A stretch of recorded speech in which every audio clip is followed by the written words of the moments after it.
Today, I have the great pleasure of speaking with Shawna Suckow. Shawna is the founder of Spin. She's a speaker. She's been a planner, and she has very interesting takes on what's happening in the industry, and more importantly, what's happening in terms of balance and mental health and how to take care of oneself. Enjoy my conversation with Shawna. Hello and welcome to a new episode of the Business of Meaning podcast. Today, I'm speaking with the type of person, or that person or that person knows you.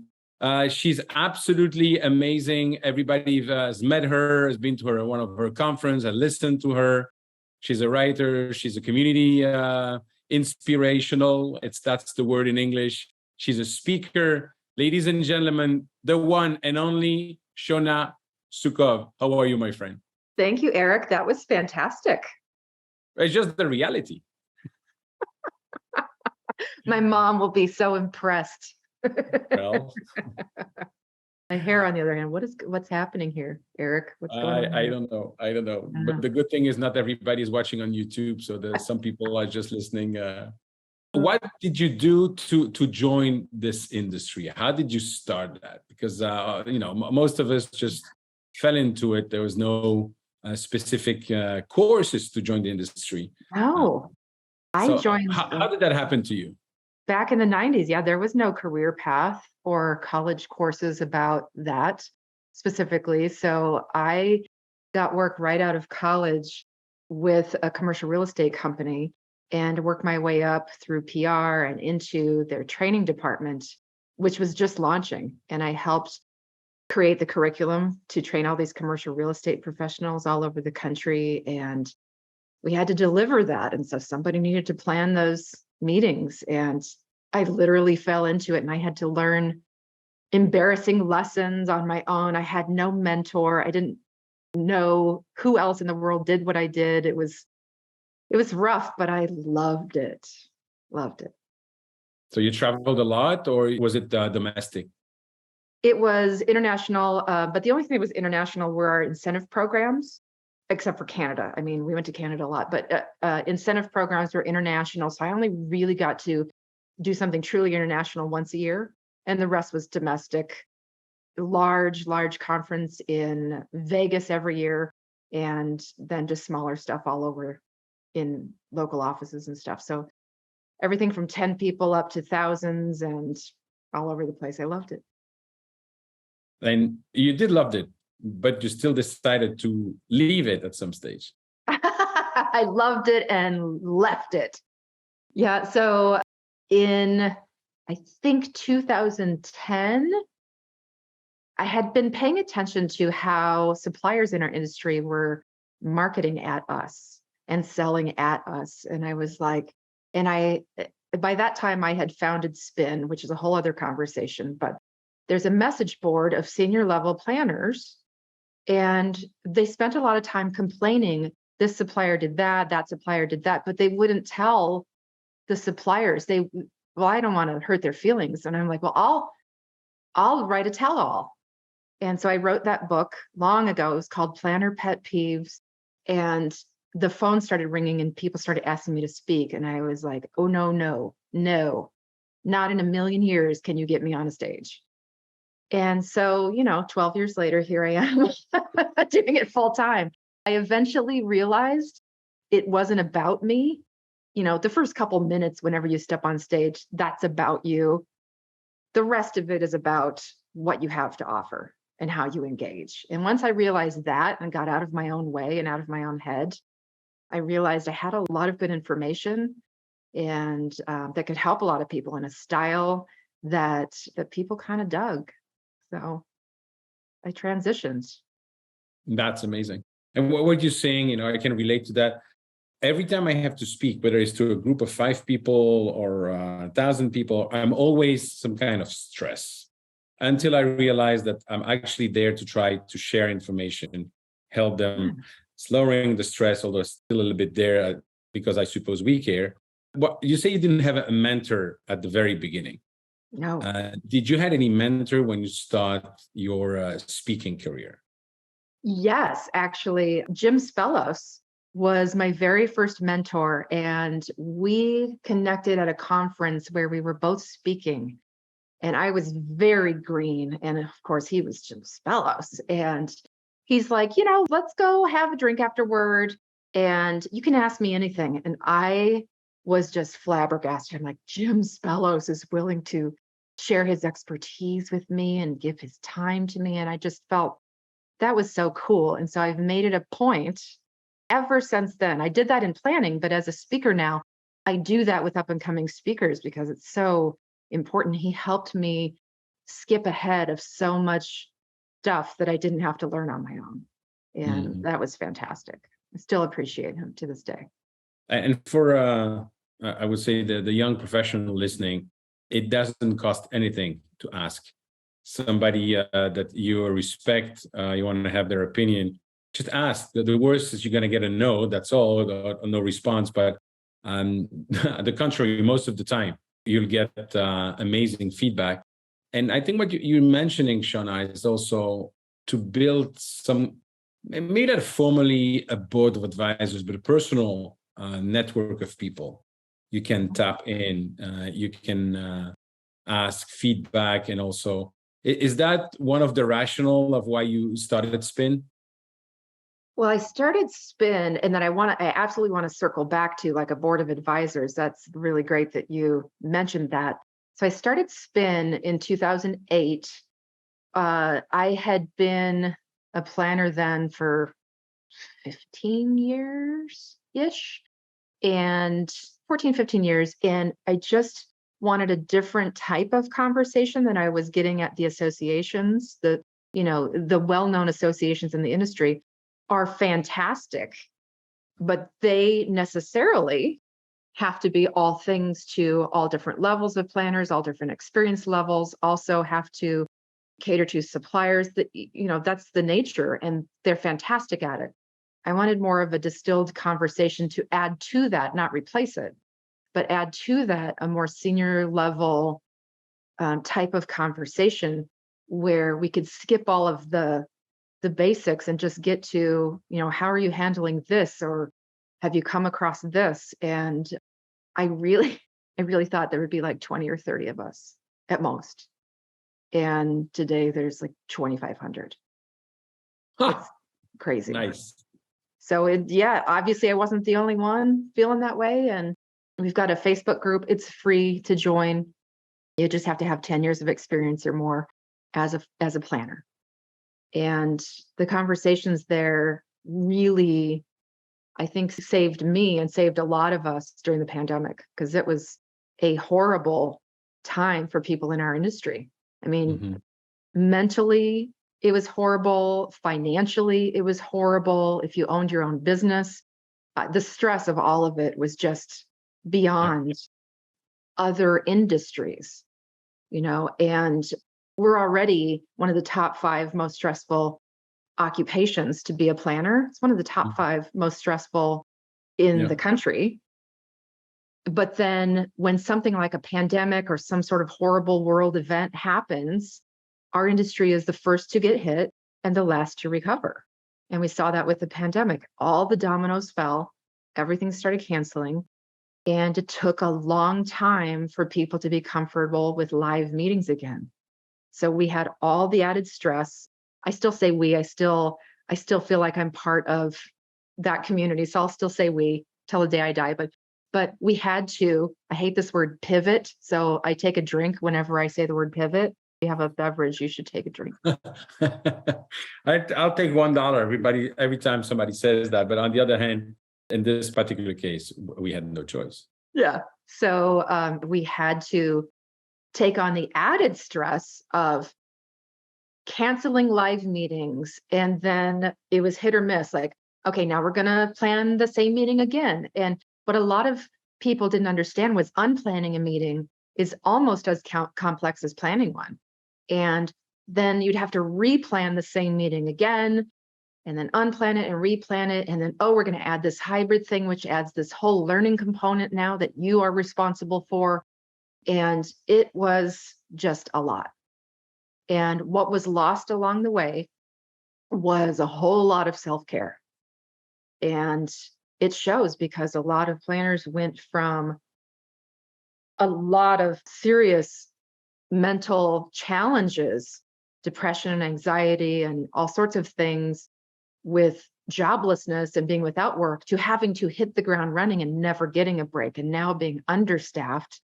And the suppliers that they're dealing with are also understaffed and trying to make things happen to meet expectations that are unrealistic.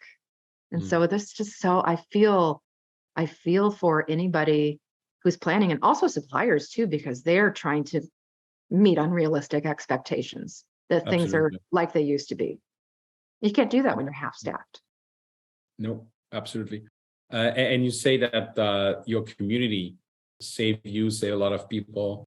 Why precisely? What happened? What did you do during those two terrible years? Well, we already had a good foundation within Spin because years ago, I'll have to recall exactly how many years. I want to say it's been 8 or 9 years. It was right before our annual SpinCon. And one of our very well-known members, I don't know if you knew her, Rosie Ledesma Bernaducci, she took Yes. her own life 3 weeks before SpinCon. And I got up on stage at that event and I wanted to talk about it because nobody talks about it. And nobody at that point had talked about Good for mental you. health in our industry. And I just Yeah. bawled on the stage. And it was at that moment that I banned the F word, which is fine at SpinCon. You can't, if somebody asks how you're doing, they want to know, and we want to know how you're really doing. And it was at that meeting where we started focusing on brain, body, being, and business, because nobody was serving us as human beings. They were all feeding our minds, which is fantastic, and helping Yeah. us with business. But everybody thought Rosie was fine. And Rosie would say she's fine. She wasn't fine. And so we had this great foundation where we can talk about that at SpinCon. And I would every now and then in the Facebook group, okay, it's time for a mental health check-in, and it's color coded. Put the color heart that corresponds with how you're feeling. And it's everything from everything's great right now to, this black heart that says, I'm really struggling. I would appreciate it if someone reached out. And it's everything in between. And I wanted to make sure everybody had permission to still be okay. You can still be great during the pandemic. If you're doing great, don't feel guilty if the rest of us aren't. We need that inspiration. But if Yeah. you're feeling really low, you can come here and unload that, because you're not alone and you don't have to feel stigmatized. We're all feeling something to some degree. Mhm. And it was a beautiful place where we could come together and just say, I'm not okay. Here's what's going on. Not okay. And people would lift you up. And then the next week, one of them might not be doing okay. And it was just, we just beautifully supported one another. Complete strangers in many cases that had never engaged with Spin before were showing up and feeling comfortable. And that just was heartwarming for me. And I was one of the ones who struggled a lot. And I openly shared in the group, and I struggled a lot with depression and anxiety, and just feeling like, if I don't have my career, who am I? I Yeah. mean, how many of us have thought that before? That's crazy, right? But I went through that dark time because I wasn't speaking and wasn't doing much of anything but putting puzzles together. Yeah. And, it was a struggle. It was a real, and it still continues on because, as I said, things opened up. We have come out of the darkest of the times, but now they are tasked with doing so much more with less. And everybody kind of came back and wanted to do something all at the same time. And there wasn't space, Yeah. hotels, and it's been a stressful time trying to negotiate. And then going back to your clients and saying, yeah, everything's doubled and I can't do anything about it. All of those things. Yeah. So that's why I think I applaud any organization right now that's talking about self-care, inside our industry or outside. And so many corporations are finally having that conversation outside our industry too. Like it's finally time to recognize that we are so much more than the worker that shows up and then leaves. Absolutely. I commend you for doing that, because I'm only focusing on coaching small business owners. And the first thing we did back in March, April 2020 was doing this webinar, You're Not Alone, where one of the first thing that, and the part of it was about self-care, about mental health. And one of the speaker was my amazing friend, Sherry Walling, who actually just published a book, Touching Two Worlds. She would be an amazing speaker, by the way, for you. But she came and she spoke about being an entrepreneur herself, being married to an entrepreneur.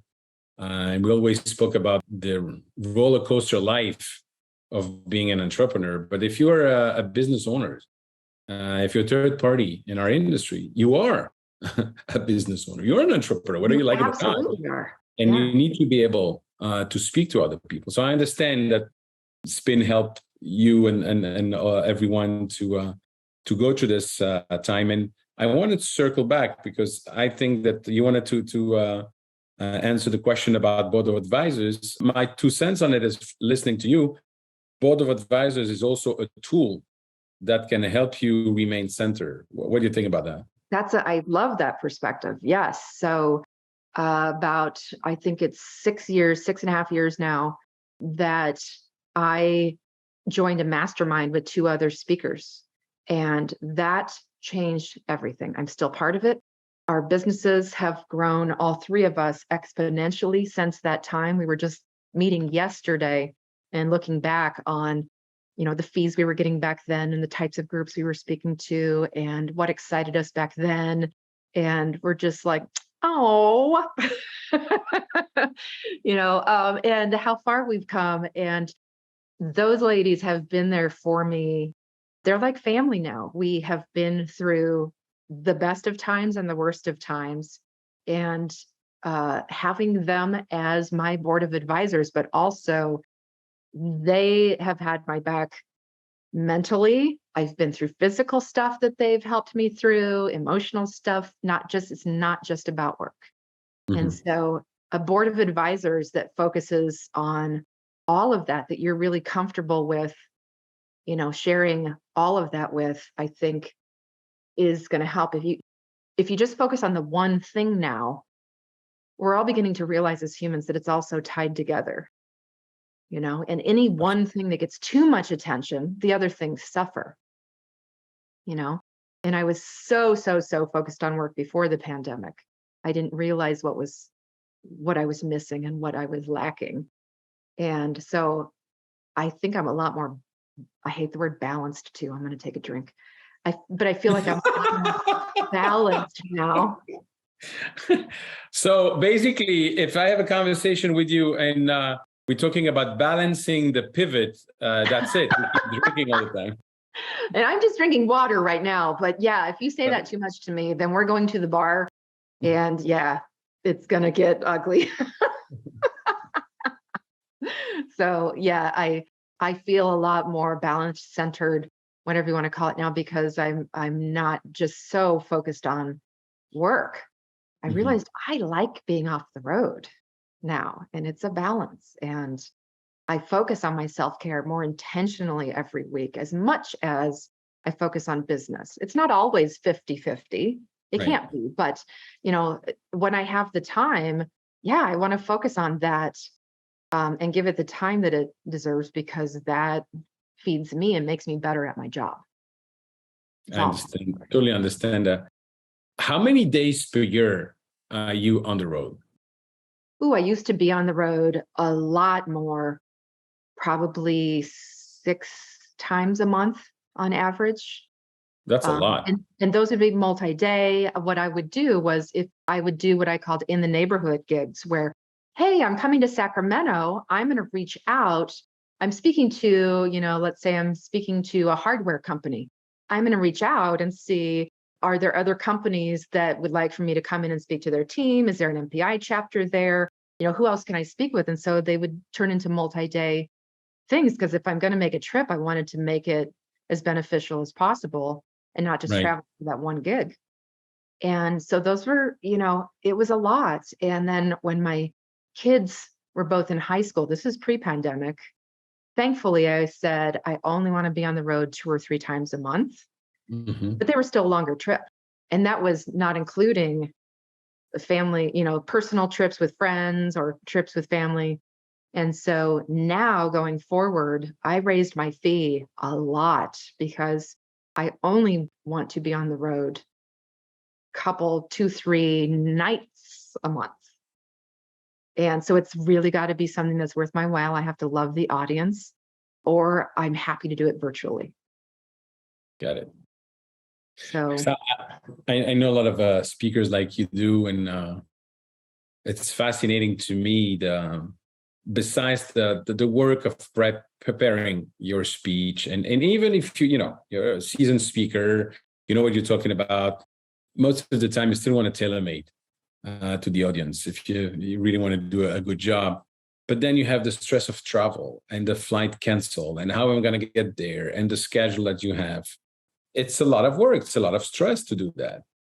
yeah, I've been feeling like, because of the unreliability of travel, that you can't, I never did like to arrive the same day that I was speaking before, but for sure now you are arriving the day before and not on the last flight of the day, because Mhm. that's risky too. And you have to have backup plans, and you might end up staying an extra day depending on what happens. So, try as, Actually, I personally like to arrive the day before yeah, me too. to already meet the people and see what's Yeah, the atmosphere they're talking about, to include that in the presentation. What exactly. are your favorite topics to speak about today? I still love helping people in businesses try to understand their prospects better. So I speak about sales and marketing, but from their customers' perspective. What are your customers? How are your customers' mindsets changing? How are their buying triggers changing? What's important to them now that you need to incorporate in your marketing? And what I'm finding is this has changed so much due to the pandemic. We have all changed as humans. So coming out of the pandemic, a lot of companies are just yelling their message out, their same message out louder. Buy my stuff, buy our stuff. Here are our features, here are our benefits. And just saying, if I just do this louder, I'll get noticed. And that's so not true anymore. I think it's a Mhm. great time to be a small business owner, because you have a lot of tools to compete now if you just focus more on telling your story. Agree. Totally agree. Yeah. Long live the small business owner. Yes, exactly. And I talk about this when I do coaching. I'm creating a new course that is all about this, and how to, it's also no longer, I don't want to get too in the weeds, but it's not just a singular story that you're telling anymore. I call it your brand mosaic, and it is about weaving in so many different stories, that it is not just about you and what you do anymore. It's so much more Mhm. than that. It is about telling the stories of your customers, your vendors, the people that help make you look good, every type of employee, even the one that sweeps the floor. How are they contributing to how you serve your customers? It's such a mosaic now that we can't just tell a singular tale anymore and expect people to Mhm. care. What type of difference you see in the audience before the pandemic and today, and in the comments you're getting after you delivered a speech? Well, it's twofold. In many ways, I think the older generations that were so resistant, because I've been talking about, telling stories and rethinking your brand and being more authentic and humanizing for years. And I've had resistance from the older the person is sitting in the seat, the more, generally speaking, they're resistant to it, because they have been taught to always be super professional and be focused on your brand and representing your company. And that's how I was raised up too. I mean, I'm Mm. including myself. But now I think they're a lot more receptive to the message, because things are starting to change. And I convey to them how they have changed And they're like, yeah, I have. And I get them to focus on the types of marketing that resonate with them. And then it kind of seeps in, okay, I get it now myself. So if I'm feeling this way, my customers have gone through the same thing. I need to talk differently. Mhm. And so it's starting to soak in. However, after the pandemic, well, and during the pandemic, a lot of companies were successful. I was still speaking to companies that were very successful, like logistics, trucking. They were having a heyday. But since the pandemic, a lot of us have gotten back to being really successful. And the recession's coming, and people think I'm really successful because I'm doing everything right. Well, the saying is all boats, when the tide comes in, all boats rise. And so we've been riding the post-pandemic wave of success, of all this business that's been pent up. But are you good enough to withstand a recession? That's when the truth comes out. If you don't pivot to be aligned with how your customers think and buy, then you're going to face a rough time over the next couple of years. Well, when talking about sales and marketing, there's obviously the importance of authenticity, of good relationship and true communication with people. Everything I'm hearing is that a lot of the people have changed. It's not the same people anymore. It's not the same people in the vendors anymore. It's not the same people in the customer anymore. How do you rebuild that? And how do you rebuild trust with everyone around you? It's funny. I just talked with somebody today about my list. My list, everybody's list. If you had a list that you have been cultivating for years, I bet you half of it is out of date because of people changing jobs, retiring earlier than they expected to. So much upheaval in the job market that check your list, people. You might have to start over. So I'm culling my list, and it's going to be sad how many of those names just disappeared. You can't reach them anymore. And you're going to have to start rebuilding or building from ground zero what that trust is by telling your story and being relatable, because so many of us speakers, coaches, meeting planners, we can be perceived as a commodity. One is just as good as the other. If you've been doing what you've been doing long enough, you're good enough as that person, all things being equal, but they're not. And so the way that we can avoid being put into the same category as everybody else is by humanizing ourselves, telling all of the stories, not just our own, but telling the success stories of our customers and light bulb moments that they've had, and talking about all of that as part of your new brand. You have to rethink your brand, and you can't just be shouting the same old thing. We don't care about how smart you are and your features and benefits until we care about what you're doing and who you're doing it for and the story you're telling, because we don't even notice you anymore. It's just noise. Great points. Absolutely. I want to finish this conversation today with something you told me was happening next month that has not been happening during the pandemic, something dear to your heart. What is it? SpinCon is back. I'm so excited. So SpinCon, Spin is the Senior Planners Industry Network that we were talking about before. I realized I never said what that was. Our website is spinplanners.com, and you can join us on Facebook for free. But our annual conference is happening again live. We did virtual during the pandemic, but it's happening live, and it's going to be in Tempe, Arizona, December 11th through 13th. And it is the least expensive conference in the industry that's not a FAM. And because we want people to be able to go. And it is focused this year, not on CEUs, but on self-care and great conversations. Awesome. And last but not least, Shawna, if people want to reach out to you, how could they reach you? They can reach me through spinplanners.com, or they can go to my speaker page, which is shawnasuckow.com. And I would love to hear from anybody. Awesome. My last question for today, when we're going to meet again with a bottle of champagne, what are we going to be celebrating? We're going to be celebrating how we pivoted. I am going to be celebrating the launch of my next book, which I am committing to here on your program first. I'm going to be writing a book about the brand Mosaic. Nice. I think it's important, and I think it'll help a lot of people.